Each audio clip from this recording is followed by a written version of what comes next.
Bismillahirrahmanirrahim.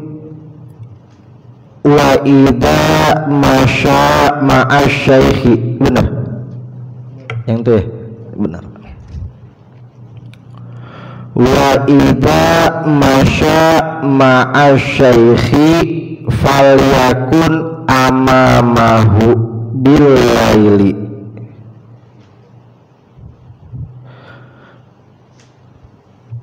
Wa wara'ahu bin nahari.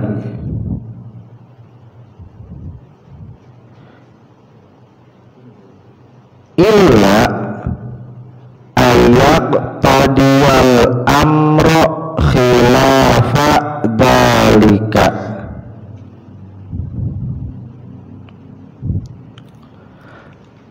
Lizah matin au ghairiha.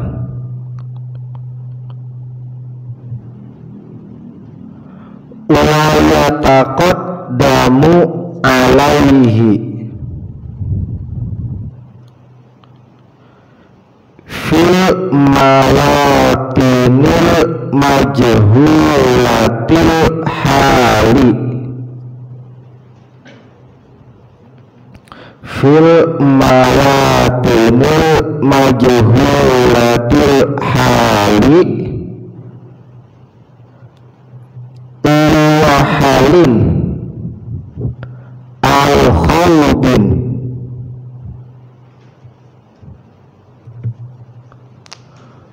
wa fil mawatinil khatarati.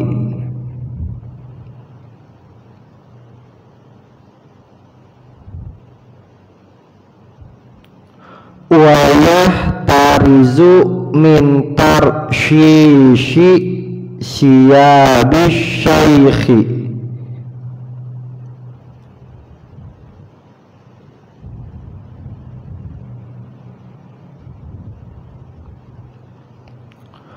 Wa idza kana fi zahmatin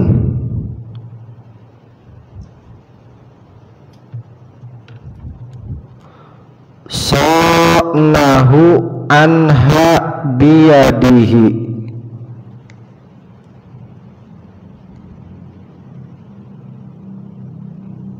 Imma min kidamihi au min waraihi.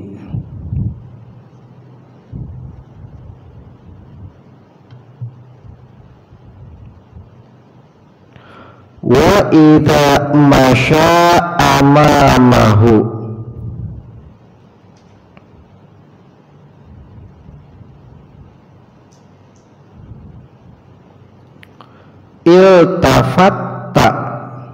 iltafatta yaltafitu iltafatta ilaihi ba'da kulli qalilin.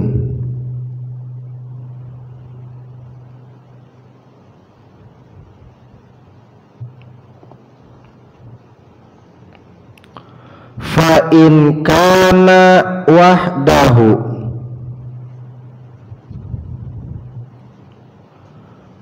wasyaikhu yukallimuhu halatal masyi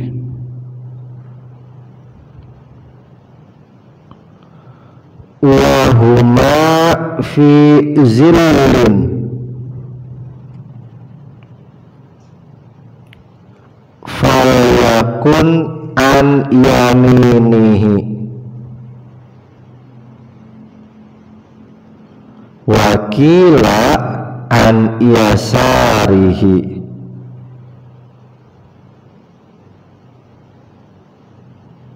Mutaqaddiman alaihi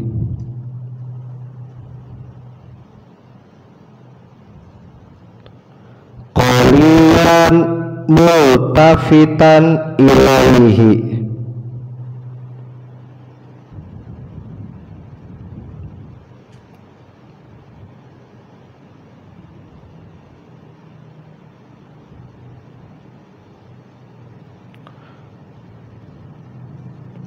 wa ya'rifu syaikhu biman qaruba minhu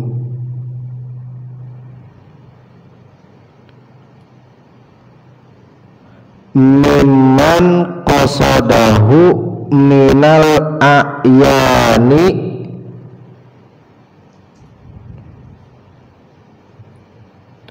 in lam ya'lam asyaikhu bihi. Titik. Bismillahirrahmanirrahim. Wa idza masya ma'asyaikhi, kalau jalan bersama guru, falyakun amamahu billaili, maka posisi murid di depan guru ketika malam hari. Kalau jalan sama guru ketika malam hari, posisi murid ada di depan guru. Wa wara'ahu bin nahari, kalau siang hari posisi murid di belakang guru. Illa, kecuali ayak tadiyal amro khilafadalika, guru memerintahkan sebaliknya. Kalau malam di belakang, kalau siang di depan, sebaliknya. Lizahmatin au ghairiha, karena tempatnya ramai atau selainnya.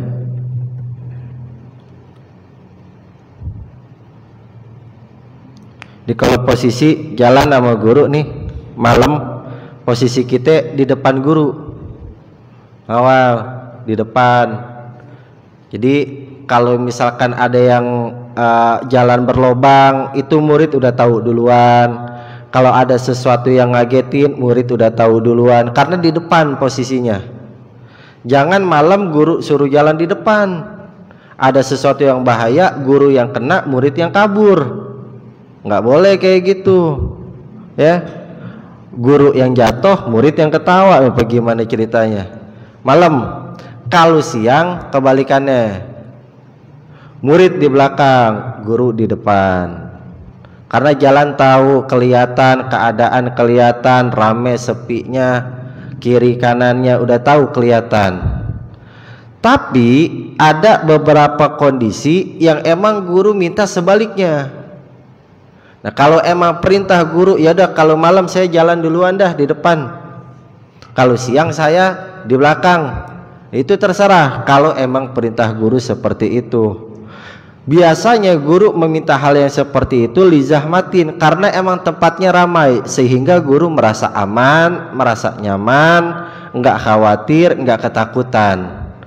Atau karena yang lainnya seperti guru udah tahu tempatnya, udah biasa didatengin, udah kenal betul beloknya, rumahnya, gangnya, jalan, kontur jalannya bagaimana, ada lubangnya di mana, ada polisi tidurnya berapa. Biasanya kalau udah hafal, biasanya nggak apa-apa itu yang kayak gitu.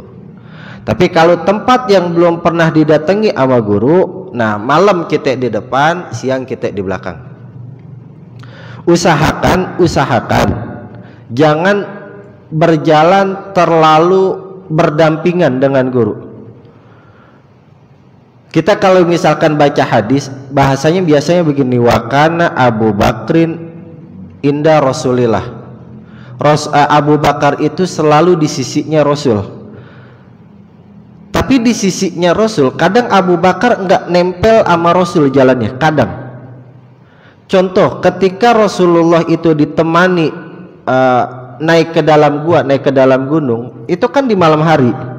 Nah, Abu Bakar kan jalan duluan, dia periksa dulu tuh gua, lubangnya mana yang harus ditutup, ada binatang yang bahaya apa enggak, ada binatang yang berbisa atau enggak.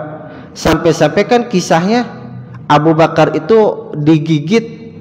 Nah, ini bahasanya beda nih, ada yang bilang kalajengking, ada yang bilang ular. Sampai digigit tuh Abu Bakar duluan di malam hari. Artinya meskipun bahasanya wakana Abu Bakr inda Rasulillah, Abu Bakar itu selalu berdampingan dengan Rasul, secara bahasa iya berdampingan, tapi secara praktek lihat kondisinya. Kadang Abu Bakar jalan lebih dulu, kadang Abu Bakar berada di belakang Rasulullah. Jadi emang dari dulu prakteknya seperti itu. Prakteknya selalu seperti itu. Bahkan ketika perang nanti udah diatur banget di mana posisi Rasulullah, di mana posisi panglima perang, di mana posisi jenderal, di mana posisi pemanah, di mana posisi yang menaiki kuda, yang menaiki onta. Itu udah teratur di situ. Kita kalau jalan sama guru, kalau malam hari posisinya ada di depan guru, kalau siang hari posisinya ada di belakang guru. Wa yataqaddamu alaihi fil mawatinil majhulati, dan murid harus lebih dulu jalan di depan ketika berada di tempat yang belum dikenal. Mawatin majhulah, mawatin itu tempat, majhulah yang tidak diketahui. Jadi kalau misalkan kita baru datang ke tempat yang asing, posisi kita harus di depan guru. Nah itu tadi buat ngelindungin guru. Jangan sampai sesuatu yang membahayakan, sesuatu yang mengejutkan menimpa guru-guru kita. Kita di depan itu, ya. Kenapa kayak gitu? Liwahlin al khudin, untuk menghindari jatuh atau tercebur. Khud itu kepleset, jatuh kecebur. Menghindari jatuh atau tercebur. Karena posisi jalan itu kan bahaya. Kita nggak tahu ada lubang di mana, kita nggak tahu ada jalan yang bolong di mana. Nah disitulah fungsinya seorang murid, menjadi benteng, menjadi perisai bagi seorang guru. Jangan beranggapan ini terlalu berlebihan. Oh enggak, Rasul pun diperlakukan hal yang sama oleh para muridnya, yaitu para sahabat, ya. Bahkan ketika perang Uhud itu yang namanya Tolhah, sahabat Tolhah menjadikan tubuhnya sebagai tameng buat Rasulullah. Ya, riwayat mengatakan Tolhah itu mengalami kurang lebih 32 anak busur panah menempel di tubuhnya. Jadi nempel tuh, benar-benar jadi tameng buat tubuh Rasulullah, dilindungin sampai sebegitunya, ya. Jadi kalau cuma ngawal jalan ya nggak seberapa dibandingin sama sahabat-sahabat Rasulullah. Wa fil mawatinil khatrati, begitu juga di tempat yang dikhawatirkan ada sesuatu yang membahayakan. Tempat-tempat yang mengkhawatirkan. Seperti kita tahu, oh di jalan ini biasanya terjadi begal. Oh di jalan ini biasanya terjadi begal. Di jalan ini biasanya terjadi begal. Kalau kita udah tahu titik-titiknya, maka kewajiban kita udah jalan lebih dulu di depan. Ya jangan sampai guru yang di depan akhirnya guru yang kebegal duluan. Jangan sampai guru jalan di depan, guru yang disabat duluan sama celurit. Jangan sampai kayak gitu. Nah, jadi muridnya dulu di depan, udah siap pasang badan. Ya, emang harus seperti itu posisi kita. Andaikan kita disuruh jadi keset, jadiin tubuh kita sebagai keset. Bahasa kasarnya begitu, bahasa kasarnya. Andaikan kita disuruh jadi keset, jadi keset. Kalau suruh jadi topo, ya jadi topo. Mau bagaimana lagi? Ya, karena emang kata Sayyid Muhammad Al-Maliki, nafsi wa nafsi wa nafsi li khidmatil ilmi wa ahlil ilmi. Tubuhku, jiwaku, nafasku, semuanya untuk khidmah kepada ilmu dan kepada ahli ilmu. Sampai sebegitunya. Ya. Wa yahtarazu min tarsyisi siyabi syaikhi, dan menjaga pakaian guru dari percikan air.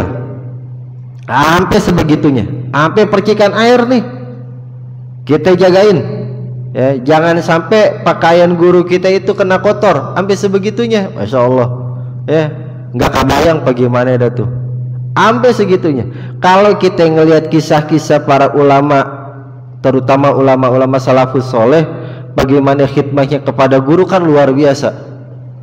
Saya dapat cerita dari Guru Rizki, itu kata beliau dulu ada calon santri, baru calon santri mau ngaji ke satu ulama. Kata ulamanya, ente kalau mau ngaji sama aneh minta tangan ente, itu tangannya dipotong langsung. Nih guru, tangannya buat guru, sekarang saya pengen jadi murid guru. Hampir sebegitunya. Jadi ada calon santri baru calon, belum ngaji, belum ngaji, saya pengen ngaji sama guru. Kata gurunya, kalau ente mau ngaji sama ane, kasih tangan ente satu buat ane. Dipotong tuh tangannya sama dia sendiri. Nih guru, tangannya buat guru. Yang penting saya bisa ngaji sama guru. Sampai sebegitunya. Ibnu Jarir itu kalau misalkan ngaji ke tempat ngajinya sampai berlapar-laparan di tengah gurun pasir. Karena jaraknya begitu jauh dari rumahnya sampai ke tempat taklimnya.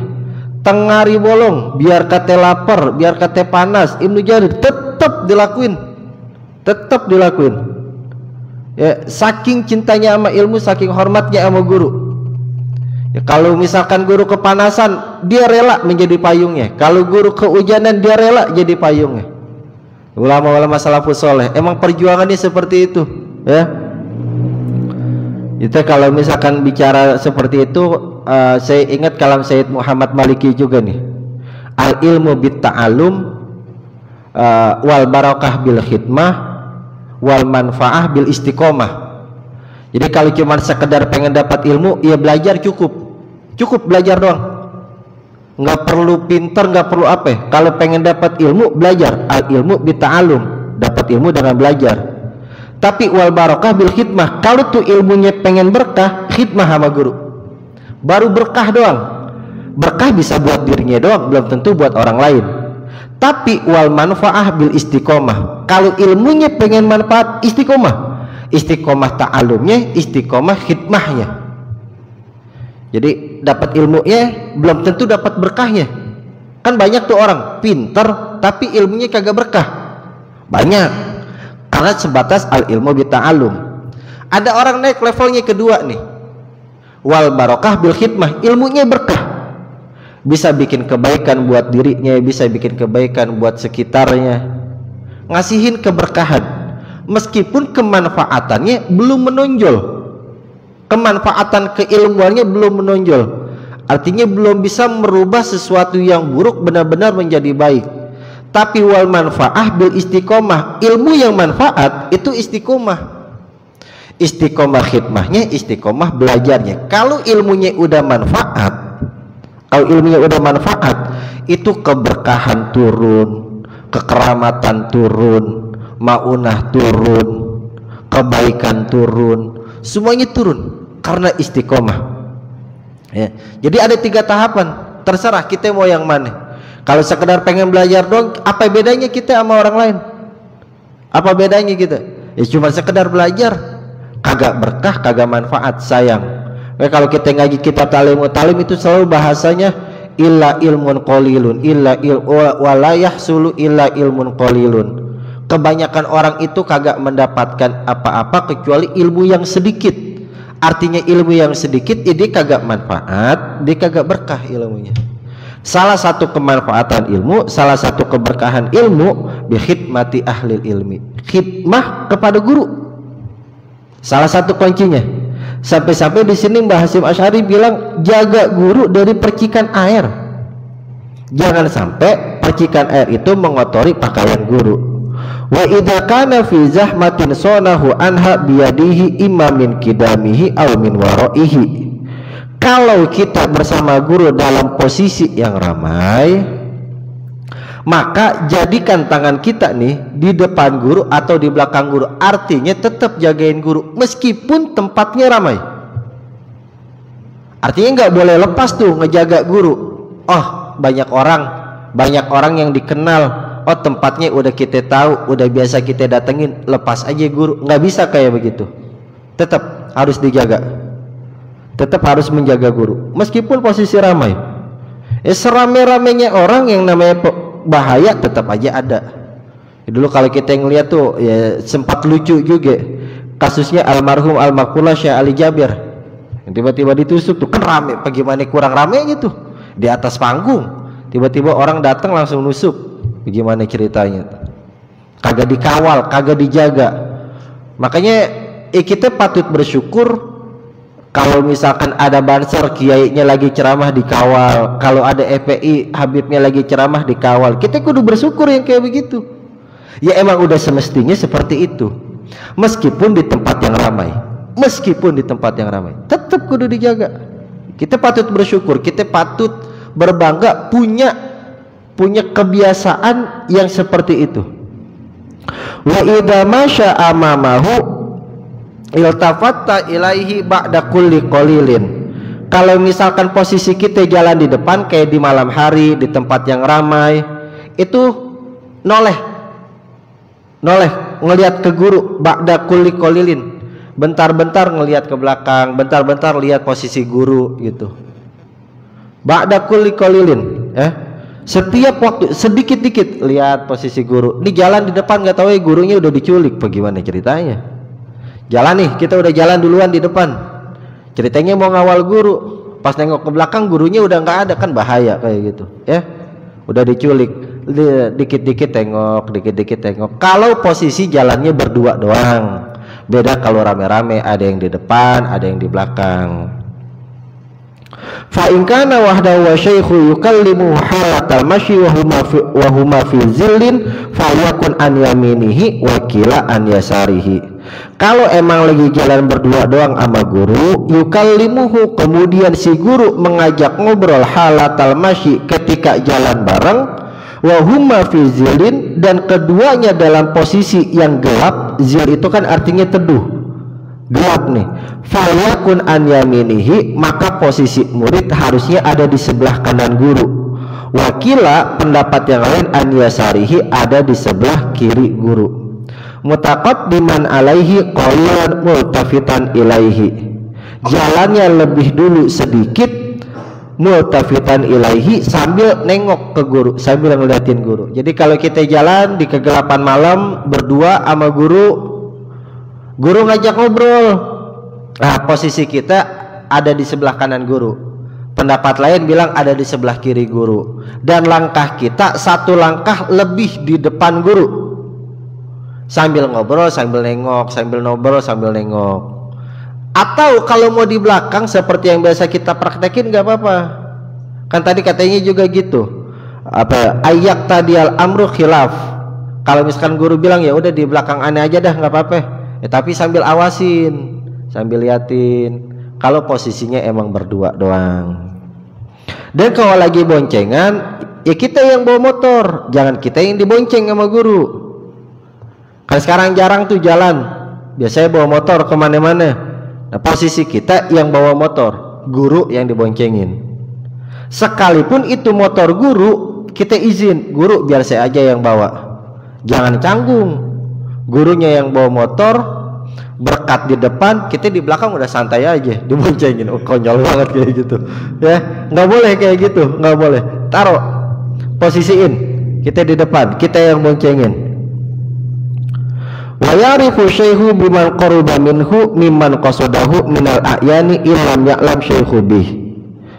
Dan guru bisa mengetahui siapa yang ada di dekatnya dan siapa yang diajak ngobrol minal a'yani, terlihat oleh mata, illam ya'lam syaihu bihi, kalau guru tidak mengetahui orang di sekitarnya. Jadi kalau lagi jalan gelap bareng, guru tuh tetap tahu siapa yang lagi diajak ngobrol, siapa yang ngajak ngobrol beliau, dan beliau bisa terjaga dari sesuatu yang tidak dikenali oleh beliau, yang tidak diketahui sama beliau, lingkungannya, orang sekitarnya, jalannya, beliau jadi bisa tahu tuh, bisa merasa aman.